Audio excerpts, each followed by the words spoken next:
¿Alguna vez nos hemos puesto a pensar de dónde vienen las mates? O sea, ¿son algo que ya estaba ahí, en el universo, como, no sé, como las montañas esperando que las encontráramos? O si son más bien como un invento nuestro, ¿no? Como un lenguaje o una herramienta que creamos pues para darle sentido a todo esto. Exacto. Es que esa pregunta, fíjate, ha traído de cabeza a filósofos, a científicos por siglos. Y justo las fuentes que vamos a ver hoy se clavan en eso. Las matemáticas se descubren o se inventan. Es algo fundamental sobre cómo vemos la realidad y nuestro propio conocimiento. Justo eso. Entonces, hoy le vamos a entrar a fondo a esta cuestión. Vamos a explorar los argumentos de los que dicen que se descubren, Ajá. los que dicen que se inventan, y también unas ideas más nuevas que vienen de la ciencia cognitiva. La idea es, pues, entender mejor qué onda con las matemáticas, por qué parecen tener este poder casi mágico sobre cómo funciona el universo. Me parece perfecto. Muy bien, pues arranquémonos por el lado del descubrimiento. Esta idea de que las matemáticas son algo que encontramos, no que hacemos.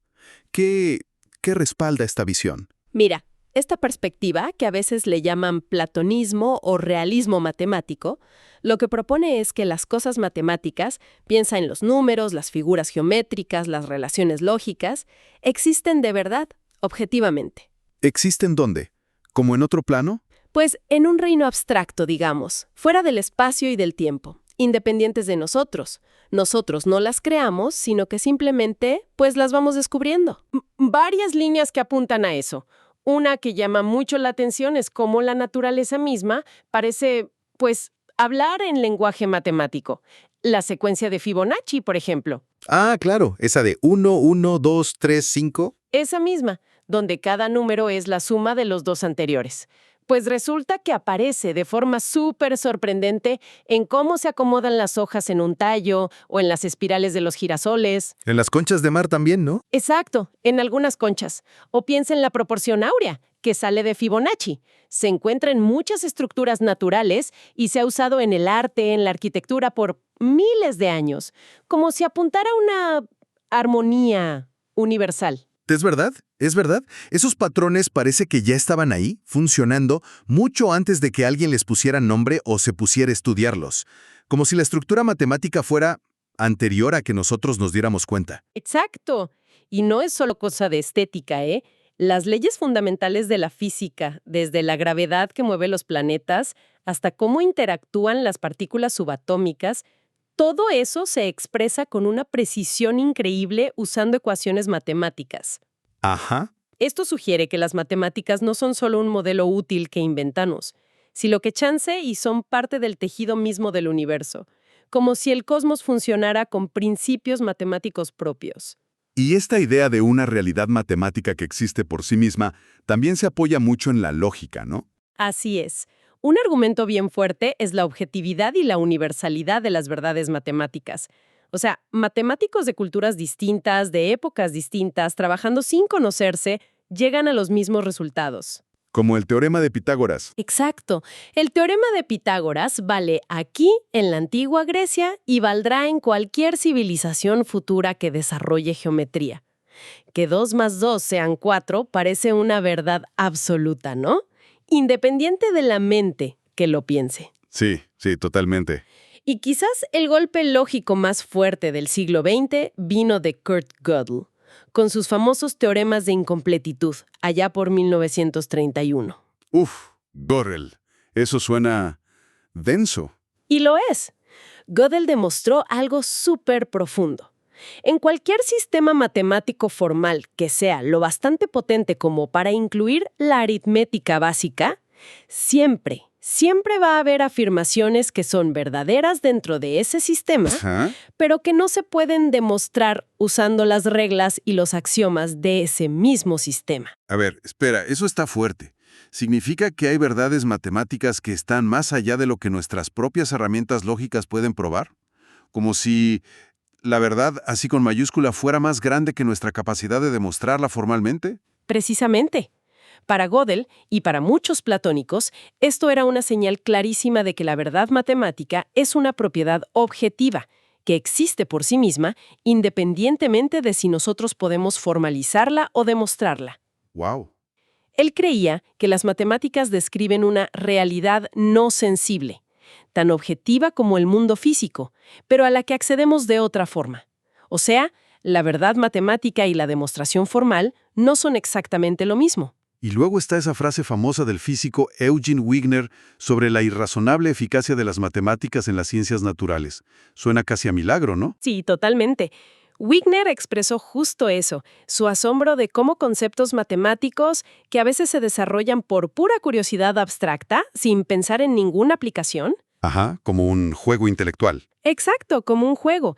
Y años o décadas después, ¡pum!, resultan ser increíblemente precisos y esenciales para describir el mundo físico. Un ejemplo clásico son los números complejos, estos que incluyen la raíz cuadrada de -1. Que parecen una locura al principio. Exacto. Surgieron como una curiosidad abstracta por allá del siglo XVI, parecían un invento raro, pero hoy son indispensables en mecánica cuántica, en electromagnetismo. O la geometría de espacios curvos de Riemann, que mencionabas. Justo esa. Bernhard Riemann desarrolló esa geometría en el siglo XIX, como una generalización abstracta de Euclides. Pues, décadas después, Albert Einstein se dio cuenta de que era exactamente la herramienta matemática que necesitaba para formular su teoría de la relatividad general. Que describe la gravedad como curvatura del espacio-tiempo. ¡Órale! Para los platónicos, esta eficacia irrazonable no es coincidencia, es la prueba de que el universo es intrínsecamente matemático. Los físicos y los matemáticos estarían descubriendo, digamos, distintas caras de la misma realidad fundamental. Es una visión poderosa, la verdad. Pero, ¿cuál es el gran pero? ¿Dónde flaquea esta idea del descubrimiento, el platonismo?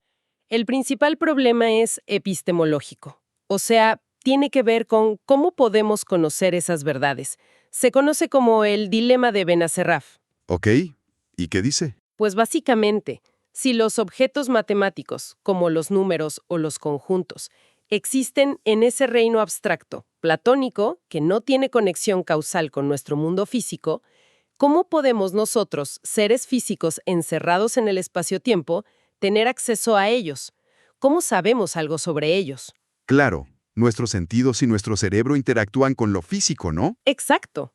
Entonces, postular una especie de intuición matemática especial que nos conecta con ese reino abstracto suena, para muchos críticos, pues algo misterioso, poco explicativo.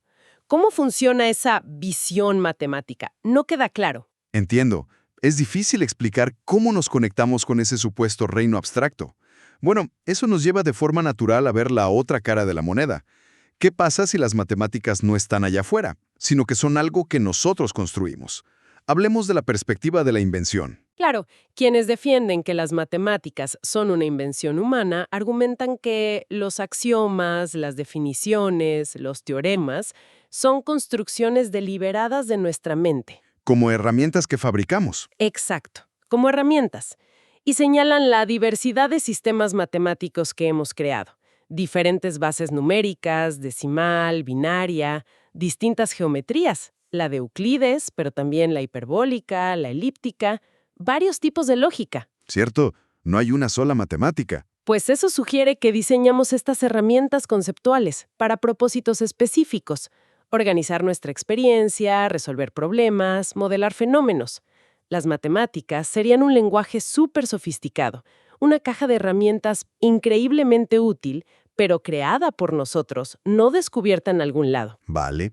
Y dentro de esta idea de invención, ¿hay diferentes escuelas o corrientes?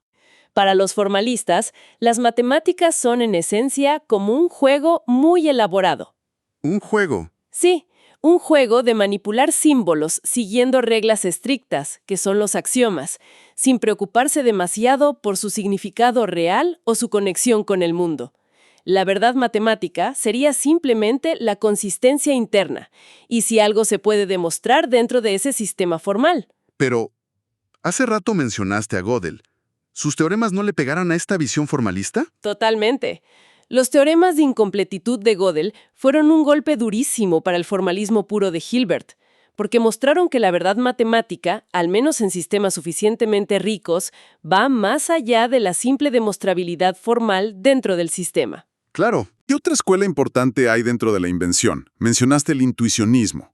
Suena más psicológico.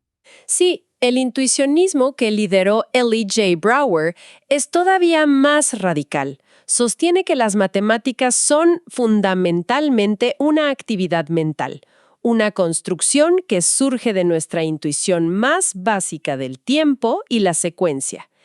O sea, el uno, luego otro, luego otro. Ah, como el contar básico.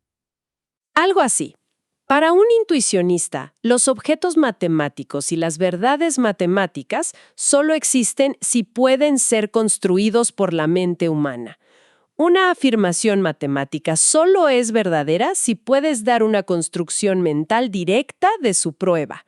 No basta con que no sea contradictoria. ¿Y eso tiene consecuencias reales en cómo se hacen las matemáticas o es solo filosofía? No tiene consecuencias muy drásticas. Los intuicionistas, por este énfasis en la construcción explícita, rechazan uno de los pilares de la lógica clásica, la ley del tercero excluido. La de que algo es verdadero o falso, no hay de otra. Esa mera, la que dice que para cualquier proposición P o no P es necesariamente verdadero. Los intuicionistas la rechazan, sobre todo cuando se aplica a conjuntos infinitos, porque dicen que no siempre podemos construir una prueba de P ni tampoco una prueba de no P. Órale. Y esto los lleva a rechazar también las pruebas por contradicción, esas donde demuestras P asumiendo que no P es verdad y llegas a un absurdo. Para ellos, eso no es un método universalmente válido. ¡Wow! Rechazar las pruebas por contradicción. Eso invalidaría muchísimas de las matemáticas que se enseñan normalmente, ¿no? La constructiva, que es más restrictiva que la clásica. Se pierden teoremas importantes, sobre todo en análisis, en el manejo del infinito que desarrolló George Cantor. Ya veo. Por eso, aunque ha sido influyente filosóficamente, el intuicionismo puro no lo ha adoptado la mayoría de los matemáticos. Encuentran demasiado útil la lógica clásica y sus herramientas. Tiene sentido. Oye, parece que un caso de estudio clave para esta idea de invención es la historia de las geometrías no euclidianas. ¿Cómo encaja eso aquí? Es un ejemplo perfecto. Durante más de 2000 años, la geometría de Euclides, la que aprendemos en la escuela, líneas rectas, triángulos, ángulos de 180 grados, se consideró no solo útil, sino la única geometría verdadera y posible del espacio físico. La única forma en que el espacio podía ser. Exacto, y su quinto postulado, el famoso de las paralelas, que por un punto exterior a una recta pasa una única paralela, parecía una verdad súper evidente, aunque curiosamente muchos intentaron demostrarlo a partir de los otros axiomas y nadie pudo. ¿Y entonces qué pasó? ¿Alguien por fin lo demostró?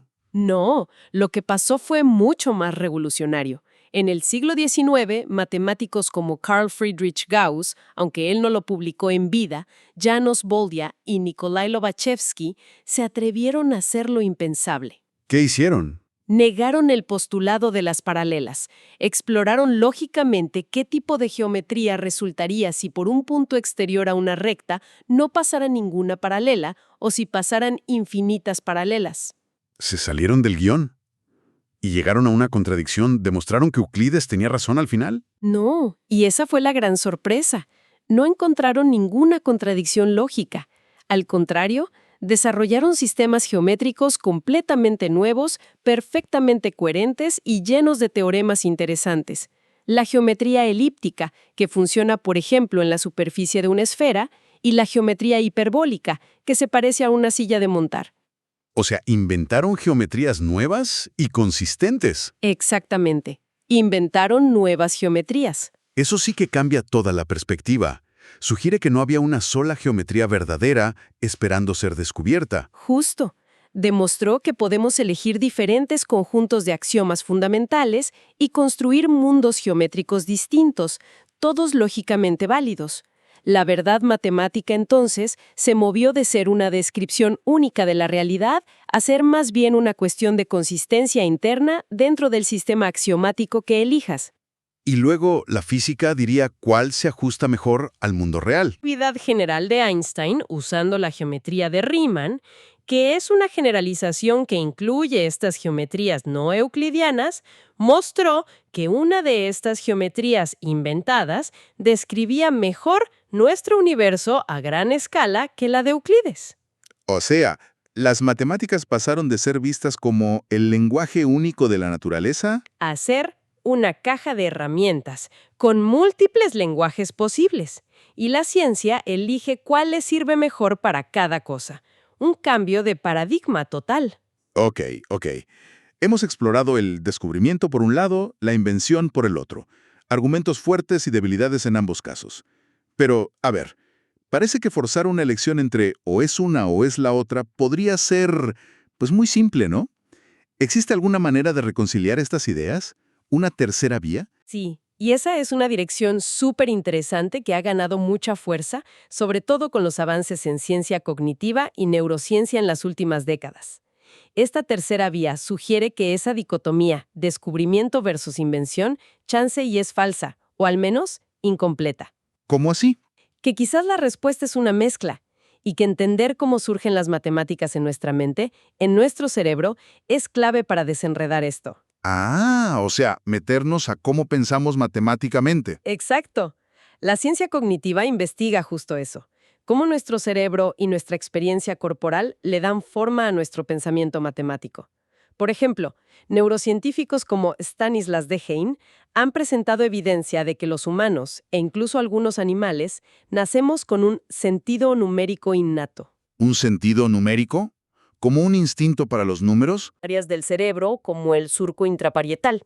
Sería como una especie de materia prima biológica para las matemáticas. Órale, o sea que nuestra propia biología, la estructura de nuestro cerebro, que viene de la evolución, ya nos predispone hacia ciertos tipos de pensamiento matemático básico. Descubrimos eso en nosotros mismos. Esa es la idea. Dehaene habla de reciclaje neuronal. Dice que la cultura humana, al desarrollar sistemas matemáticos más complejos, el conteo exacto, los símbolos, el álgebra, se habría apropiado y reutilizado estas redes neuronales que ya existían y que originalmente servían para otras cosas. Interesante. Entonces, las matemáticas serían, en parte, una invención cultural, sí, pero construida sobre una base biológica que, en cierto modo, descubrimos en nosotros. Vale. Y si vamos un paso más allá, el lingüista George Lakoff y el psicólogo Rafael Núñez, con su trabajo sobre la cognición corporeizada o embodied cognition, Cognición corporizada. ¿Qué es eso? argumentan que incluso las matemáticas más abstractas están, en el fondo, arraigadas en nuestra experiencia física, en nuestro cuerpo. Construimos conceptos abstractos como los números, el infinito, las funciones, a través de metáforas conceptuales basadas en experiencias concretas. ¿Cómo? ¿Qué tipo de experiencias? Pues, por ejemplo, entendemos la aritmética a través de metáforas como agrupar o mover objetos. Mapeamos los números en una línea espacial como si fuera un camino. Conceptualizamos el infinito como un proceso que no termina, como seguir caminando por ese camino sin parar. Nuestras ideas matemáticas abstractas se basan en cómo interactuamos físicamente con el mundo. Ah, qué loco. Y esta perspectiva cognitiva, a ver si entiendo, podría ofrecer una explicación diferente para la eficacia irrazonable de Wigner, ¿verdad? Una que no necesite traer a cuenta un reino platónico misterioso. Exactamente. Esa es una de las implicaciones más interesantes. Si las matemáticas que creamos están moldeadas por nuestra estructura cognitiva, y esa estructura cognitiva evolucionó justamente para interactuar y modelar el mundo físico, Claro. entonces pues ya no sería tan irrazonable o milagroso que esas matemáticas resulten ser tan efectivas para describir ese mismo mundo. Estarían en cierto modo preadaptadas. Su eficacia sería una consecuencia natural de su origen, de que la mente que las genera fue formada por la realidad que luego describen. ¿Tiene mucho sentido eso? No es un milagro, sino casi una consecuencia de cómo somos y cómo interactuamos con el entorno. Exacto. Entonces, si intentamos como tejer todo esto junto, podríamos decir que hay elementos de descubrimiento y también de invención. Quizás descubrimos patrones fundamentales tanto en el mundo exterior como en nuestra propia mente, como ese sentido numérico básico o las relaciones espaciales. Ajá. Y luego inventamos los lenguajes formales, los símbolos, los axiomas, las reglas, para poder capturar esos patrones, refinarlos, explorarlos, algo así. Sí, fíjate que esa es una visión híbrida muy atractiva y que parece resonar con muchos investigadores hoy en día. Podríamos pensarlo como en distintos niveles. A ver, Hay un nivel de descubrimiento de las materias primas, los patrones que se repiten en la naturaleza y las predisposiciones de nuestra propia cognición. Luego, viene un nivel de invención, la creación de los sistemas simbólicos, los lenguajes formales, los conjuntos de axiomas para estructurar y comunicar esas intuiciones. La gramática de las matemáticas, digamos. Exacto, la gramática. Y finalmente, una vez que hemos inventado un sistema formal, como la aritmética basada en los axiomas de Peano, entramos en una fase de exploración o descubrimiento deductivo dentro de ese sistema. Investigamos sus consecuencias lógicas necesarias. Ah, ok. O sea, ya que inventaste las reglas del juego, Descubres todo lo que se puede hacer con ellas. Por ejemplo, la infinitud de los números primos. Eso no es un axioma que inventamos, sino una verdad que descubrimos como consecuencia lógica necesaria de los axiomas que sí inventamos para definir los números naturales. ya, es una mezcla entonces.